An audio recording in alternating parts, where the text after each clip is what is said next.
Polymorphisme. Alors, polymorphisme, ça veut dire plusieurs formes. Alors, ce sens-là nous avance pas trop pour la compréhension de cette notion. On va voir qu'en fin de compte, ça veut dire qu'on peut exécuter le même code de différentes façons. Alors, voyons ça. On parle aussi d'universel d'inclusion. Alors là, question qui se pose, regardez le code en haut. On a une référence de type personnage qui référence un objet de type guerrier.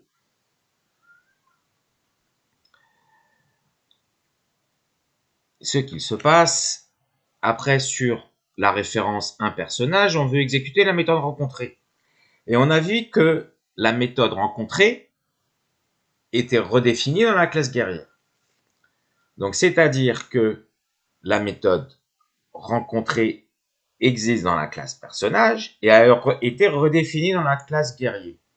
Et que se passe-t-il quand sur une référence de type personnage, on a bien une référence de type personnage, on exécute sur ces références-là la méthode rencontrée, en sachant que la référence de type personnage référence un objet de type guerrier.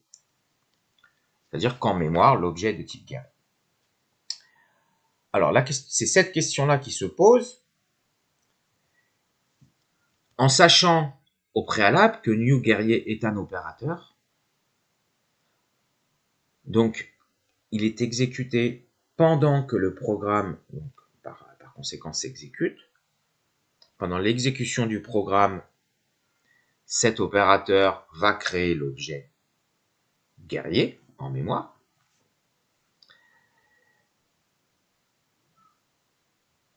Sur notre référence de type personnage, donc la méthode rencontrée, soit on parle de résolution statique des liens, c'est-à-dire que on va exécuter la méthode rencontrée du type de la référence, c'est-à-dire que le choix va être fait au moment de la compilation. Vous allez voir dans la planche suivante, vous allez comprendre la différence. Au moment de la compilation, on sait que la référence elle est de type personnage, donc le compilateur est capable de dire, bah voilà, on va exécuter la méthode rencontrée de la classe personnage. La deuxième possibilité, c'est ce qu'on appelle la résolution dynamique des liens. Alors, ça veut simplement dire qu'on va choisir quelle est la méthode que l'on va exécuter, la méthode de la classe personnage ou la méthode de la classe guerrier, pendant l'exécution du programme. C'est-à-dire que le programme s'exécute, tout d'un coup, sur notre référence de type personnage, on veut exécuter la méthode rencontrée. Il va aller voir en mémoire quel est le type effectif de l'objet. Il va se rendre compte que le type effectif de l'objet, c'est un objet de type guerrier. Donc, il va exécuter la méthode rencontrée de la classe guerrier. La différence, c'est résolution statique des liens pendant la compilation, le choix de la méthode à exécuter, soit de la classe personnage, soit d'une classe qui hérite de personnage, notamment ici la classe guerrier qui est redéfinie rencontrée, mais on va exécuter la classe guerrier de personnage puisque la décision de la méthode à exécuter se fait à la compilation, donc avec le type de notre référence, ou la résolution dynamique des liens, ou le choix de la méthode à exécuter se fait au moment de l'exécution du programme, c'est-à-dire qu'on va voir en mémoire quel est le type effectif de l'objet, et en fonction de cette information-là, on va choisir la méthode à exécuter. On parle de résolution, et en Java, on met en œuvre la deuxième solution, c'est-à-dire la résolution dynamique des liens. C'est le type effectif de l'objet et non le type apparent, celui de la référence qui est prise en compte.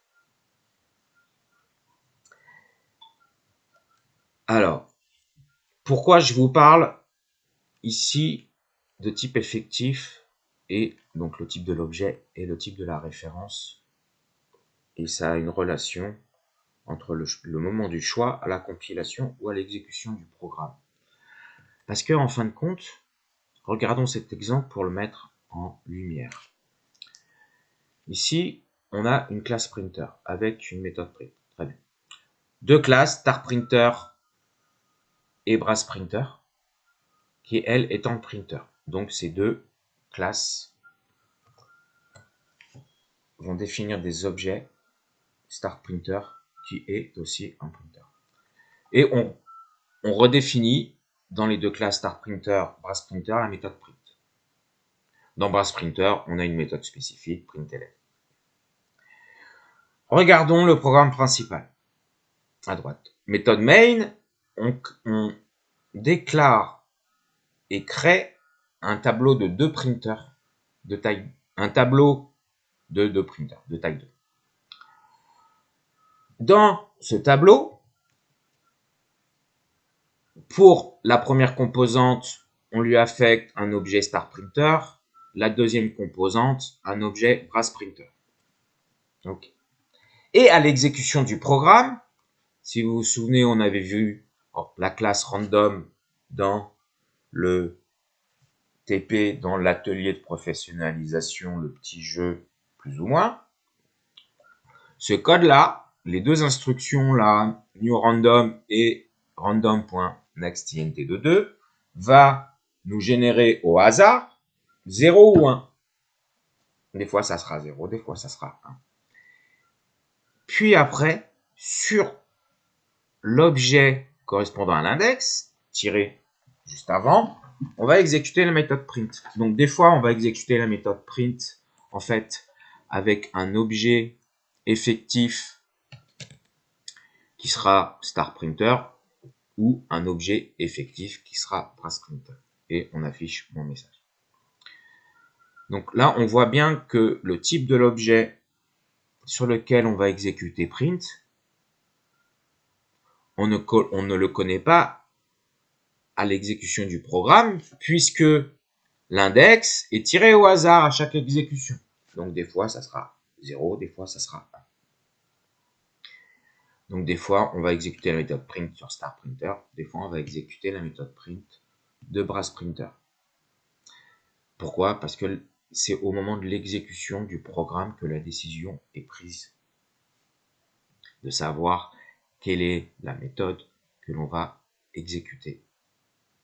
Et donc, on utilise le polymorphisme et on va exécuter la méthode du type effectif. Ici, notre objet, la référence est de type printer puisque c'est un tableau de printer, mais le type effectif de l'objet référencé, lui, peut très bien être startPrinter ou brassPrinter. Deuxième chose, regardons en bas, on voit qu'il y a une vérification à la compilation de l'existence des méthodes. C'est-à-dire, là, on a une référence printer. C'est la seule chose, en fait, que l'on sait. Au moment de la compilation, le compilateur ne peut pas identifier que l'objet effectif référencé est un objet de type brassPrinter. N'oubliez pas, new est un opérateur d'instanciation. Donc, c'est-à-dire que à la compilation, on ne sait pas quel est le type de l'objet en mémoire puisqu'on ne l'a pas créé. Donc, à la compilation, sur la référence printer, on veut exécuter println. On ne peut pas le faire. Vous voyez qu'il est souligné en rouge puisque on va vérifier l'existence à minima des méthodes dans la classe printer. Est-ce que dans la classe printer, on a la méthode println? Non. Donc en fait, là, la compilation ne passe pas et on a une erreur de compilation. Il y a la vérification là qui est au moment de la compilation. Pourquoi ça marche avec print? Parce que print est redéfini dans startPrinter et brassPrinter, ce qui veut dire quel que soit l'objet référencé par printer, donc c'est-à-dire l'objet est soit startPrinter, soit brassPrinter, de toute façon, on est sûr que la méthode print existe, soit qu'elle a été redéfinie, soit qu'elle ait été héritée. Alors, un exemple, ici on a une classe point, rien de spécial, hein, avec un constructeur qui va nous initialiser x et y à petits ordonnées, méthode déplace, méthode affiche, très bien. Et on a une classe point coloré qui est en point. Un point coloré est un point, donc on a une relation d'héritage. Le point coloré a un attribut spécifique, couleur, byte, entier, sur un octet. Donc point col, lui, a besoin des trois valeurs x, y et couleur. La première chose que fait le contrôleur de point col, c'est appeler le contrôleur de la classe mère, puis après définir la valeur de l'attribut couleur spécifique. Regardons notre méthode main. Ici, on crée d'abord un point, on initialise x et y à 3 et à 5, et on appelle la méthode affiche. Donc, j'exécute la méthode affiche, je suis en 3, 5. Puis on crée un point coloré. Point coloré, d'ailleurs, on va voir la méthode affiche juste après, on lui passe trois valeurs, 4, 8 et 2. Ce que vous voyez entre parenthèses byte, ici, c'est juste que, en fait, 2, qui est une constante, est de type int, et on le caste en type byte. On verra ça à la fin de cours en PO, où on fera quelques compléments sur quelques notions, et notamment le casting, ici, qui est utilisé. Ok, donc point coloré. On initialise point coloré. Très bien. Rien de plus. Donc x et y à 4, 8 en appelant le constructeur de la classe mère et notre attribut couleur initialisé avec 2. Puis on fait P est égal à PC. P est une référence de type point. On peut très bien le faire. Une référence de type point peut très bien référencer un objet de type point coloré, puisque point coloré hérite de points. Et sur cette référence-là, on appelle la méthode affiche. Là, on va appeler la méthode affiche du type effectif de l'objet référencé, ici qui est de type point coloré. Donc, on va appeler la méthode affiche de point coloré. On exécute la méthode affiche de point coloré. On appelle la méthode affiche de point grâce au mot-clé super. Donc, on affiche je suis en 4, 8. On vient d'exécuter la méthode affiche de la classe mère. Donc, on continue l'exécution de notre méthode de la classe point coloré et on écrit et ma couleur est 2. Puis après, sur notre référence de type point, maintenant, il référence l'objet qui est instancié à partir de la classe point en passant au constructeur 5, 7. Et on appelle sur ce point instancié précédemment la méthode affiche et donc on affiche je suis en 5, 7. Donc là, pour l'appel à la méthode affiche, on a appliqué la notion de polymorphisme et d'appel à méthode de la classe mère grâce à super. Un autre exemple, on a exactement les mêmes classes point et point coloré. Dans le main, on crée un tableau de 4 points. Donc, on va avoir un tableau de 4 références de type point. Ok. Ici, qui s'appelle tab.pt, donc référencé. Toujours pareil. On a une variable complexe, variable évoluée. Donc, tab.pt référence notre tableau de 4 points. Sur la première item, sur la première case de notre tableau, on a new.02. Donc, on va créer ici un point et on va initialiser x et y à 0, 2. Ok. Le deuxième tab.pt de 1, on va lui associer une référence sur un point coloré 1, 5 et 3. X, Y, couleur. Troisième item de notre tableau, on lui associe une référence de 8 et couleur 9. Et la quatrième case de notre tableau, on lui associe un point X égale 1, Y égale 2. Et on parcourt notre tableau. Il varie de 0 à tab.length moins 1, à taille du tableau moins 1. Et I, donc là, la taille du tableau c'est 4. Donc I va varier 0, 1, 2, 3. Et à chaque itération sur l'objet, table de 0, table de 1, table de 2, table de 3, on appelle la méthode affiche. Et la méthode affiche ici est polymorphe puisque elle existe dans la méthode point, elle existe dans la méthode point call. Notre tableau est un tableau de référence de points qui référence des points et des points colorés. On est dans la situation du polymorphisme et on va exécuter pour le premier item, je suis en 0,2. Pour notre deuxième point, je suis en 0,2 et ma couleur est 3. Pour le troisième, qui est un point coloré, je suis en 2,8 et ma couleur est 9. Et enfin, pour notre tab PTS de 3, c'est-à-dire notre point, je suis en 1,2. Donc, on a encore utilisé le polymorphisme ici pour notre méthode affiche. Ok, alors regardons dans notre petit exemple que nous on avait utilisé ici. On a personne, on a étudiant et on a ici un professeur qui lui est référencé par une référence de type personne. Alors, on va, et on a vu qu'on avait utilisé le polymorphisme ici, d'accord, c'est-à-dire que sur une référence de type personne, on avait exécuté la méthode affichée de la classe professeur. Ici. Alors, créons par exemple un tableau de personnes de 3, okay, un peu comme dans l'esprit du cours, dans l'exemple ici avec nos points. Alors, créons personne. Je vais l'appeler personne list et je spécifie que c'est un tableau. Donc là, je viens de déclarer la référence.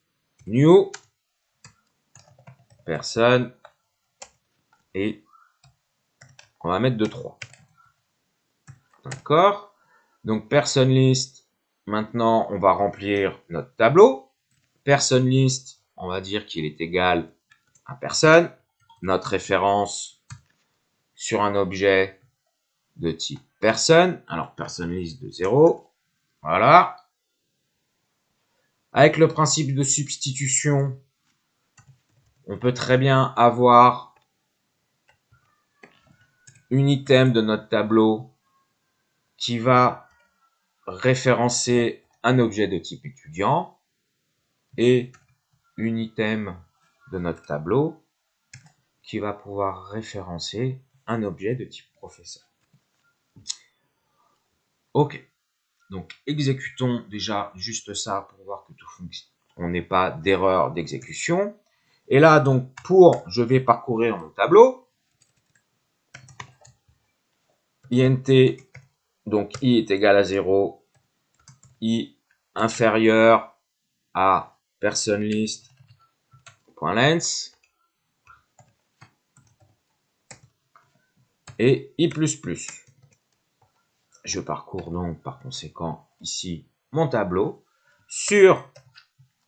Pour chaque personne de mon tableau, je vais appeler la méthode affichée.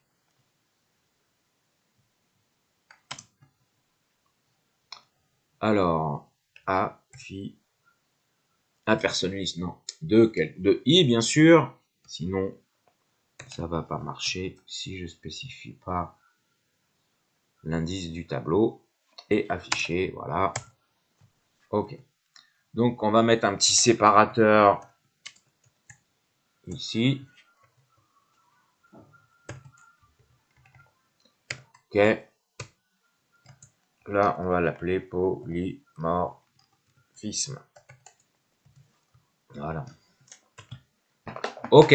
Exécutons ce code et l'on voit que pour le premier élément, c'est-à-dire ici, Victor Hugo, on affiche bien la méthode, on exécute bien la méthode affichée de la classe personne. Pour notre objet de type étudiant, Philippe Jean, on affiche bien notre étudiant et donc on exécute la méthode affichée de la classe étudiant et on exécute la méthode affichée qui était un peu plus complexe de la classe professeur qui est appelée, elle, la méthode affichée de la classe mère. OK. Donc là, on a fait du polymorphisme. On a utilisé aussi le principe de substitution. Ça, c'est en fait, ça, on va voir que c'est très important. Par exemple, imaginez qu'on ait des composants graphiques. Alors, on en reparlera quand on voit quand on verra les composants graphiques et les arbres de composants, où là, vous allez voir que le polymorphisme est nécessaire, en fin de compte, pour pouvoir gérer tous les composants d'une interface. Je ne vais pas en parler plus parce que pour l'instant, ce n'est pas d'actualité. Alors, revenons à notre polymorphisme. Après, on a ce qu'on appelle des méthodes abstraites. Alors, notion supplémentaire, vous allez voir qu'en fin de compte, il n'y a rien de très compliqué. Alors, imaginons que après notre analyse, on fait un logiciel de calcul de surface, de volume, etc. sur des figures 3D. Après notre analyse, on a une classe mère, donc figure 3D, trois classes filles, cube, cylindre, parallélépipède. On a une classe figure 3D, donc, qui va être définie par quoi? Une hauteur. D'accord. Va déclarer une méthode surface comme étant abstraite. Et la méthode volume, une méthode volume qui, elle, est la hauteur fois l'appel, le retour de l'appel à la méthode surface. Ici, en fin de compte, la méthode surface n'a pas vraiment de sens. C'est-à-dire que vous voyez qu'elle est publique, abstract, double, surface. Donc on dit qu'elle est publique, donc accessible. Abstract, nouveau mot-clé. Double, renvoie un réel. Et la déclare, on a directement un point-virgule après surface. Elle n'est pas définie. On n'a pas de bloc d'instruction. En fin de compte, figure 3D n'a pas de la méthode la classe figure 3D n'a pas vraiment de sens dans le sens où dans notre application, on a bien des cubes, des cylindres, des parallélépipèdes sur lesquels on va faire des calculs de volume, etc. Par contre, figure 3D n'a aucun sens dans notre logiciel. On va pas faire des calculs sur une figure 3D en général parce qu'elle n'a pas de réalité. Elle est là pour nous permettre de factoriser du code. Et on factorise par exemple le code, l'attribut hauteur et le calcul du volume, qui d'ailleurs appelle surface qui, elle, on ne peut pas avoir une méthode générique surface pour cube, cylindre, parallélépipède. Mais par contre, on sait que tous les volumes auront une surface. Donc c'est une caractéristique générale, mais que l'on ne peut pas ici définir. Alors, une méthode abstraite n'a pas de définition. Surface n'a pas de code dans un bloc d'instruction associé. Notre classe qui contient la méthode abstraite est forcément abstraite. Abstraite, ça veut dire quoi? Ça veut dire une classe abstraite, on ne peut pas l'instancier. Je ne peux pas instancier figure 3D. Ce qui on ne peut pas l'instancier, et donc c'est juste une classe de construction pour factoriser du code. Alors regardons un peu nous ce que l'on pourrait faire ici dans notre petit exemple. Alors imaginons là, personne dans notre exemple n'existe pas. C'est-à-dire que nous, on va dans notre logiciel de gestion d'une école, on va bien avoir des objets de type étudiant. Par exemple, quand on va inscrire un étudiant, on va créer l'objet et on va l'inscrire. Et on aura aussi des objets de type professeur. D'accord? Ils existent réellement. Un professeur, il va avoir sa matière, son nom et correspond à une personne physique. Par contre, la classe personne, on ne va pas l'instancier. On aura des administratifs peut-être, on aura des gardiens, etc., dans notre logiciel comme classe, comme type de personne, mais personne n'a pas de sens en tant que tel. C'est une classe qui nous permet, une classe de construction permet de factoriser du code. C'est personne qui est abstraite et non professeur. C'est, voilà, n'importe quoi. Alors, on a personne qui est abstraite. Donc, c'est-à-dire que, alors je recommence, on va la remettre en arrière. Voilà. Donc, on voit bien qu'ici, je ne peux pas instancier la classe personne. On va juste changer là et mettre notre Victor Hugo en tant que professeur et qui a comme matière expression écrite. On vérifie que notre programme fonctionne toujours. Ok. Ça marche. Donc, imaginons que l'on ait besoin dans notre logiciel que les étudiants et les professeurs expriment leurs fonctions dans l'école. Alors, c'est complètement imaginaire, hein, peu importe. C'est-à-dire que dans étudiant,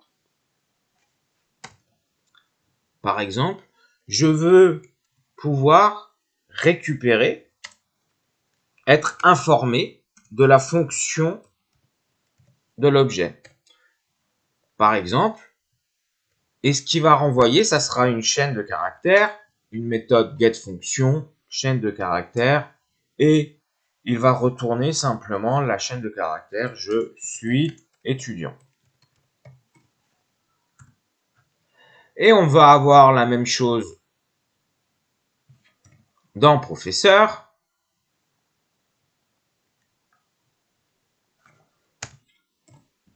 Je suis professeur. D'accord. C'est-à-dire que tous les classes filles de la classe personne auront cette méthode-là pour qu'ils puissent déclarer je suis un professeur, je suis un étudiant, je suis un administratif. Dans personne ici, on a dit qu'on n'allait pas pouvoir l'instancier. Là, on l'a rendu abstraite puisque on ne veut pas l'instancier. Personne dans notre logiciel n'a pas de sens. C'est une classe de construction qui nous permet de factoriser du code. Alors, par contre, là, regardez, si jamais je veux afficher et je veux que chaque personne de ma liste déclare sa fonction. Donc, get fonction. Get fonction. Alors, j'écris comment? Et on va directement même mettre des voids. Ça sera même plus simple.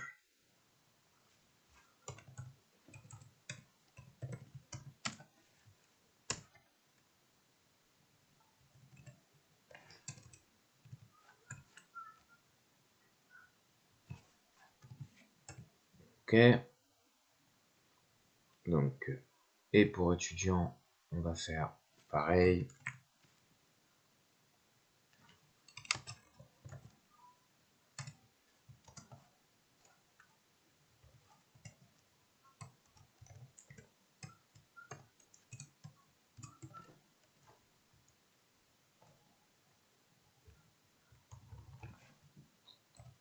OK. Et on souhaite donc, à partir de notre main, appeler cette méthode getFunction. Là, vous voyez que je peux pas. Pourquoi? Comme on a dit tout à l'heure, on va vérifier sur la référence de type personne. Personne list est bien un tableau de référence de type personne. À la compilation, si la méthode, donc ici getFunction, existe. D'ailleurs, il ne la propose même pas en autocomplétion. Ici, elle n'existe pas. Alors, il faut que je la crée. Je pourrais dire, je fais ici, dans personne, je la crée. Très bien. Ici, je suis, on va mettre personne. Si on exécute maintenant ce code,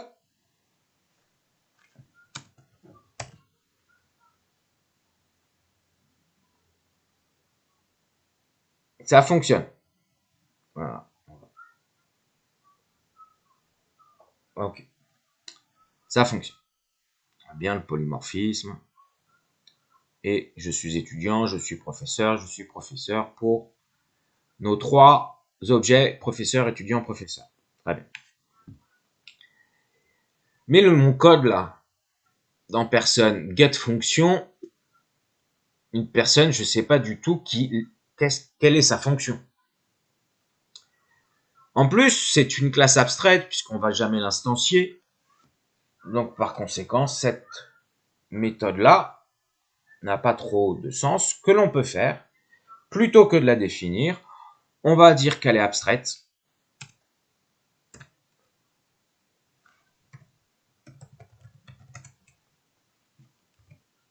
Et là, on est cohérent, c'est-à-dire que on a juste déclaré notre méthode abstraite.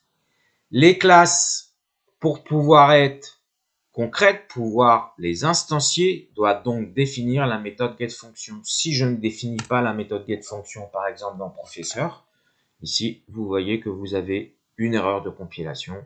D'ailleurs, si je place ma souris sur professeur, il me propose d'implémenter la méthode. Je clique dessus et vous voyez qu'il me permet d'implémenter la méthode. On verra l'override juste dans un cours suivant. Rien de très complexe. Et donc là, on a les méthodes abstraites, les classes abstraites. Classe abstraite, c'est une classe qui n'est pas instanciable. Et toute classe qui a une méthode abstraite est une classe abstraite. Donc là, regardez, il me dit que ma classe est abstraite. Okay, et il me propose la correction. Pourquoi? Parce que j'ai une méthode abstraite. Par contre, une classe peut être abstraite sans avoir de méthode abstraite. On peut très bien avoir ça. D'accord? La classe est abstraite, c'est-à-dire que on ne veut pas que l'utilisateur développeur, l'utilisateur de nos classes, si nous on est le concepteur, puisse utiliser la classe, donc puisse l'instancier. Donc on la rend abstraite, comme ça on est sûr qu'il ne va pas l'instancier. Ok, donc voilà pour les classes abstraites, méthodes abstraites. Regardons notre exemple ici. Dès qu'une classe comporte donc une ou plusieurs méthodes abstraites, elle est abstraite. Une classe abstraite ne peut pas être instanciée. Donc en fait, c'est une classe de base pour un arbre taxonomique, un arbre d'héritage. Donc regardons cet exemple-là. Ici, figure 3D. Figure 3D a une méthode abstraite surface, puisque on ne connaît pas la surface par définition d'une figure géométrique, on n'a pas assez d'informations. Par contre, on sait qu'une figure géométrique 3D, une figure 3D a une hauteur. On va l'initialiser avec le constructeur et on peut déjà définir le volume. le volume, c'est quoi? C'est la hauteur fois la surface. Et la surface qui n'est pas définie dans figure 3D. C'est pas grave, puisque de toute façon, on sait que toutes les classes qui vont hériter de figure 3D, pour être instanciables, doivent définir la méthode surface. Donc, volume peut très bien utiliser la méthode surface, parce que les objets qui seront instanciés auront obligatoirement une méthode surface. Et maintenant, cylindre hérite de figure 3D. On initialise la hauteur avec le constructeur de la classe mère et le rayon de l'attribut spécifique. Et on définit notre méthode surface. Et la même chose pour le cube. Donc maintenant, on peut très bien faire une EureList de figure 3D, tableau dynamique d'objets figure 3D. On ajoute dans cette EureList un cylindre et un cube. On les a instanciés, opérateur d'instanciation, cylindre et cube. Et on itère, on parcourt notre tableau de figures. Et pour chaque figure, on va afficher le volume et la surface. Donc là, on a bien utilisé une classe abstraite, le polymorphisme, méthode abstraite. Un autre exemple, ici, 3 classes, une classe affichable, abstraite, qui déclare seulement une méthode abstraite. On va voir qu'ici, on va avoir un autre type de composants en Java qui sera les interfaces. Alors, c'est des composants interfaces. Ça n'a rien à voir avec les interfaces d'une classe, ni avec les interfaces graphiques. C'est une troisième signification pour le mot interface, spécifique un peu à Java et à quelques langages. Donc, une classe affichable abstraite qui déclare une méthode abstraite. On a une classe entier qui hérite de affichable. Elle est concrète, donc elle doit redéfinir la méthode affiche. C'est bien ce que l'on a. Une classe flottant qui hérite de affichable définit plutôt la méthode affiche. On crée un tableau d'affichable de taille 3. On initialise le tableau avec donc des entiers et des flottants, 2 entiers et un flottant, et on parcourt notre tableau d'affichable et on exécute la méthode affiche. Et ça nous donne le résultat que vous voyez en bas. Donc n'hésitez pas à l'exécuter pas à pas, exécuter instruction par instruction pour cet exemple. Alors, on va finir sur la superclasse Object. Ici, en fin de compte, en Java, toutes les classes héritent de Object. Même les classes qui héritent d'aucune classe, qui n'ont pas de clause extend, héritent de Object. C'est-à-dire que là, grâce au principe, par exemple, de substitution, un professeur peut très bien être référencé par une référence de type Object. Vous avez vu ici, nous n'avons pas d'erreur. Alors, nous avons une erreur après, peu importe. Alors, je vais changer, ce que je vais faire, regardez. On va changer, on va faire Object, obj est égal à new professeur, par exemple. Ok. On va dire qu'il s'appelle Zinedine Zidane. Et lui, c'est un prof de quoi? De sport. Ok. Et j'ai pas d'erreur. Parce que Object, c'est la classe mère de toutes les classes, même les classes qui n'héritent d'aucune autre classe. Donc, on peut très bien avoir une référence de type Object qui référence donc n'importe quel objet. Et regardez ce qui est intéressant ici, c'est qu'on a la doc constructeur. Je passe ma souris sur le mot-clé Object et là, j'ai accès à ce qu'on appelle la JavaDoc, la doc constructeur de Object. Et on voit déjà qu'on a plusieurs méthodes ici. Et notamment, on retrouve la méthode toString. toString, qui quoi? Qui retourne une chaîne de caractères. OK. Et cette chaîne de caractères, c'est quoi? C'est le nom de la classe. Alors, getClass.getName, arrobas, et ici, c'est un hashcode. Alors, on en reparlera un peu plus tard. En fait, c'est une autre, ça, c'est la référence. C'est la valeur de la référence qui est un code de hashhash. Peu importe. Donc, on utilise déjà, ici, on peut très bien avoir, via le principe de substitution, une référence de type object qui référence n'importe quel objet. OK. Donc, je vous dis, à tout à l'heure.